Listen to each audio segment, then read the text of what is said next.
Hello guys and welcome back to GeminiJets 2006. Today we're going to be reviewing a brand new GeminiJets release, new for I think it was a December release, the Boeing C-32A military variation of the Boeing 757-200.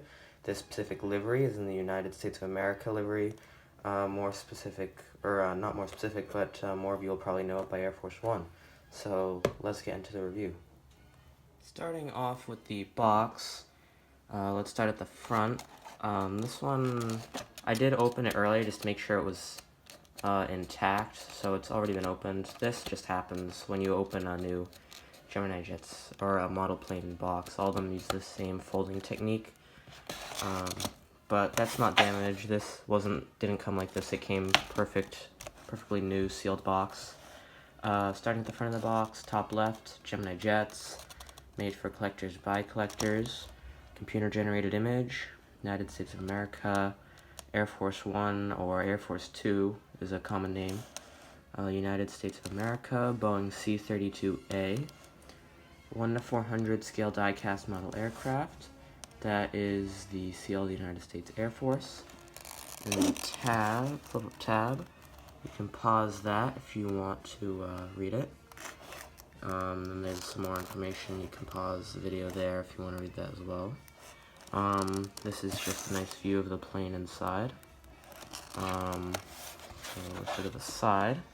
GeminiJets 1:400 scale die-cast model. Same image that's on the front, Boeing C-32A. GeminiJets adult collectible model, unsuitable for children under 14 years of age. Boeing C-32A. Bottom. 1:400 scale die-cast model, highly collectible, superior quality, realistic metal landing gear, detailed printed graphics, and as real as it gets features. Back of the box. Here's a computer-generated image of the aircraft climbing. GeminiJets logo, as real as it gets. So let's open it up. Okay, so like all GeminiJets planes, just grab this tab at the bottom and pull it out. Then you slip your finger under there, pull out this little plastic tray, and slide up in the corners. Their new box is a little harder to open. They have a little dent in the plastic so that it doesn't come off. It makes it a little difficult. Here, hopefully I don't drop it like this. Here. Jeez, that's hard to open. Let's see from a different corner. I don't want to break it. There we go. So clear plastic slides off the top. And then there's a plastic sheet. And there is the aircraft. Lift it out of the box. And there is the GeminiJets C-32A Air Force 2. Okay, so looking at the model, this is the basic GeminiJets 757-200 mold. However, there are some added antennae on the top. Two bumps. I know one of them is a Wi-Fi bump. I'm sure on Air Force One that's some sort of communication system. I don't know exactly what they are, but these here, these two antennae, I don't know what the plural of antenna is. And then this one bump at the top that looks like a Wi-Fi box. Those are special for this mold. One thing that immediately stood out to me was the color. I'm pretty sure, I don't think GeminiJets really has a lot of variation in their printing, but let me put a picture up in the top left corner right now of real Air Force One. This Air Force One's color is too deep. The real Air Force One is like a bright sky blue. This is like a deeper, I don't know how to describe it, but it's just a deeper blue. And I'm also noticing that it appears to be matte. You can kind of see a glare there. But the paint seems to be matte blue, so it doesn't shine. It doesn't have a lot of reflection, which is kind of unusual, because I would think that matte paint would be more expensive than glossy paint. And it's also incorrect. But that's the main criticism I have with this one. I've looked over it before. The main problem is just the color of blue, or the shade of blue isn't quite right. Oh, my bad, that's not the only thing. Another thing, I'll put that image back up in the top left corner. this yellow line, the yellow line that goes from the cockpit to the tail, is not quite big enough, I don't think. I'm pretty sure on the real aircraft, the line is much bigger than that. And over here, as you go back, you can almost barely see it. It starts to get really slim. So that's not quite right. I do believe that yellow is too dark. That yellow should be lighter. And the line itself is just too small. Another thing that they seem to do, I mean, it's hard to see with the naked eye, but when I'm zoomed in on my camera, you can see that it has two black border lines along the yellow line. Air Force One might have that, but it's definitely not that prominent. I get that they're printing really small, but I think if they can't print small enough to put the black border lines and have the yellow line be clear, they should have just not done the black border lines. It would have looked much better. I'm pretty sure that's all the problems that I've seen with this aircraft. So let's just look at it normally. Front of the aircraft, pitot tubes there. And then moving back, the main door looks pretty good. Main landing gear, I don't think it rolls. Note, the landing gear on this aircraft does not roll. However, it is real rubber. Moving back, there is a random gray dot on the window, the fifth window back there. I don't exactly know what that gray dot is. But moving back further, there's the wing. You can see the landing light there. The engines are just plain blue, or whatever color the fuselage is. United States of America. You can see those special antennae on the top. The winglets, I don't know what color Air Force One's winglets are. This looks pretty accurate, just plain white. Moving back, here's the tail. Very iconic design with the American flag. Sorry, voice crack there. I don't exactly know what Air Force One's registration is, but if there's one thing that GeminiJets is going to get right, it's the registration. So I'm sure that that's correct. Looking at the plane from the front, you can see that the engines, we can barely see, but the engines do have detailed fan blades. Looking at the front, the aircraft looks pretty good. That's a little funky.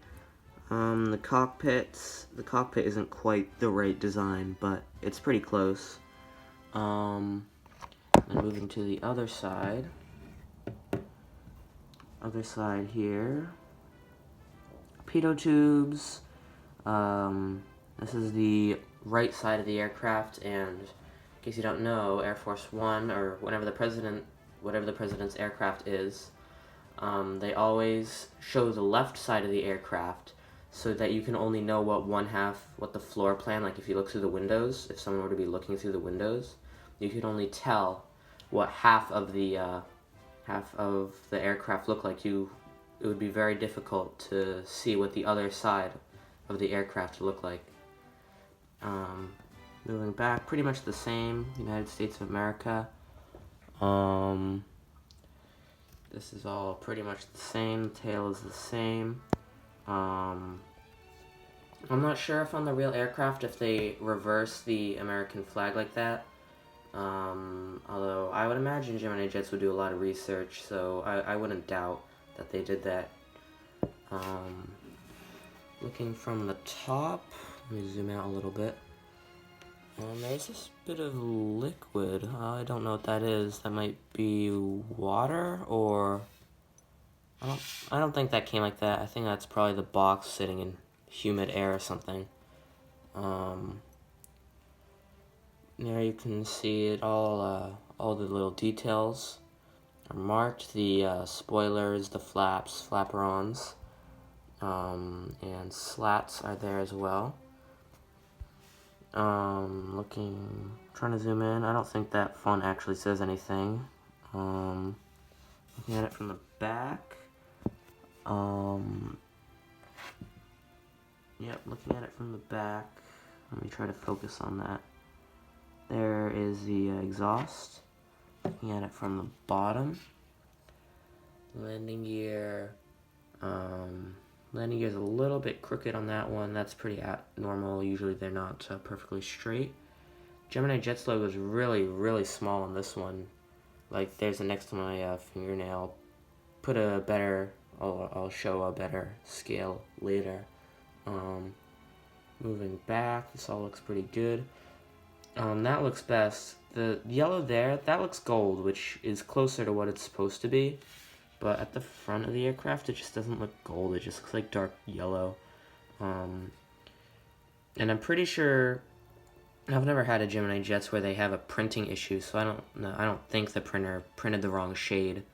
I think that's just how it's supposed to be. Now I'm going to compare this to another 757.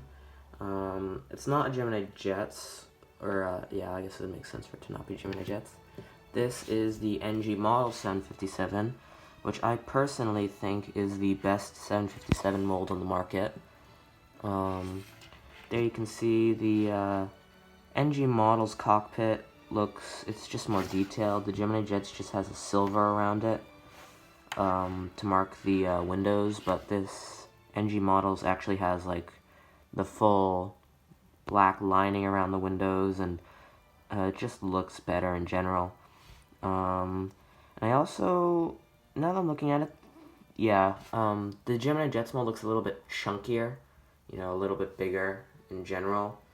Landing gear wise, NG models looks like it has the better landing gear. That just looks better. The GeminiJets one is just really thin rubber compared to the other one, NG models. Let me move this out of the frame. And the last thing I'm going to do for you guys is give you a sense of scale. So let me just reach up over here. Here I have an American quarter and an American penny. And if I just put them next to the aircraft, that is an American penny next to the aircraft, and here's an American quarter next to the aircraft. I don't know exactly how much it weighs. I don't have a scale. If you have any GeminiJets GSE, it should work perfectly fine. However, one issue I have noticed, the tug doesn't quite fit under the plane, so that might not work well. The other thing, my catering truck broke, so I can't show you if the catering truck can actually line up to it. Pretty sure it can. Let's get a stair truck. Yep, the lowest setting on the stair truck is just low enough for the Air Force One main door. So this should work fine with any GeminiJets brand GSC that you might have. Let me move these coins out of the way. But anyway, that was the GeminiJets C-32A and the Air Force One livery. I hope you guys enjoyed. Make sure to like, comment, and subscribe. Maybe even give me a share.